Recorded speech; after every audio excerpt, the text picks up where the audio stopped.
Welcome to another video from the Outdoor Analyst. Holy cow, do I have a fun one for you today. This is going to be, I'm just going to say, a family history with the Buck 119. We've had one of these, I think we've even had like the same one in the family for, my gosh, 50 years or so.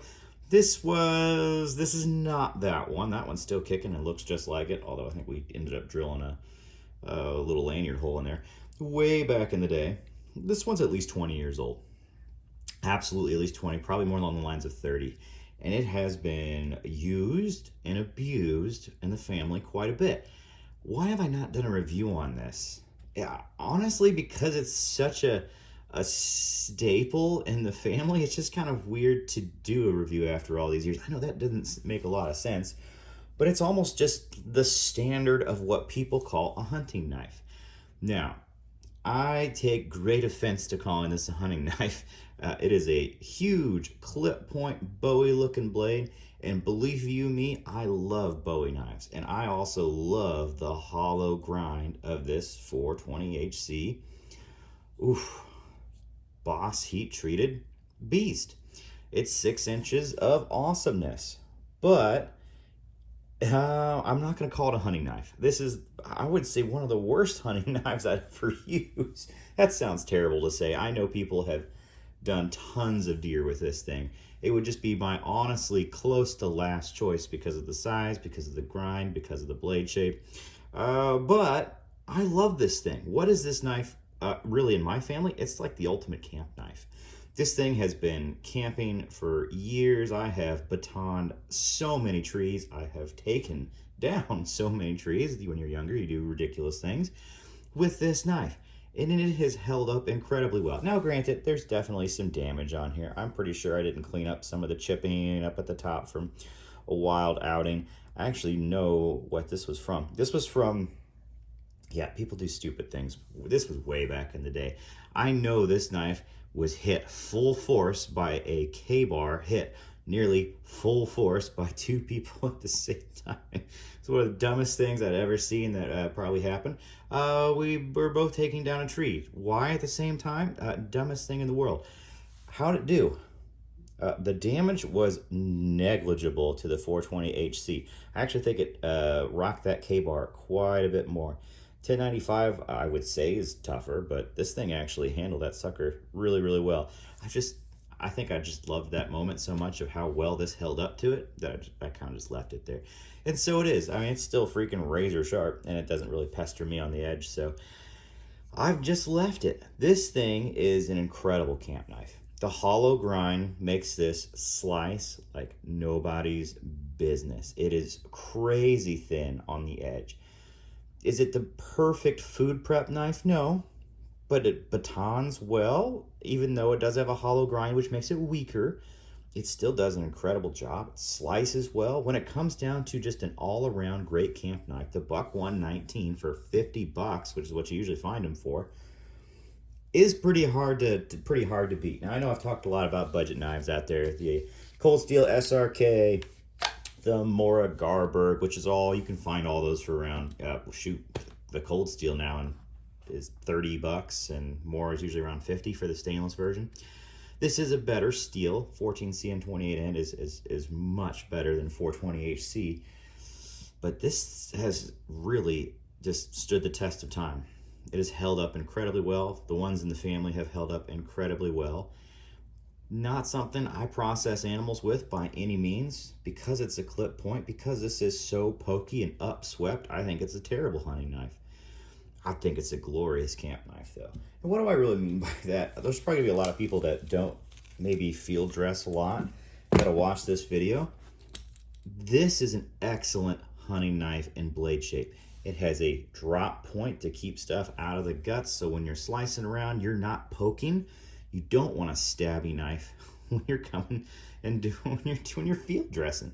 This is a Bark River, what is it, Gunny Hunter. A very small, ergonomic handle, very easy to get in and just work on animals. Super thin edge, much thinner than actually this is, even though this is a great hollow grind. This would, I mean, it'll slice really, really well. You have no issues with that. It's just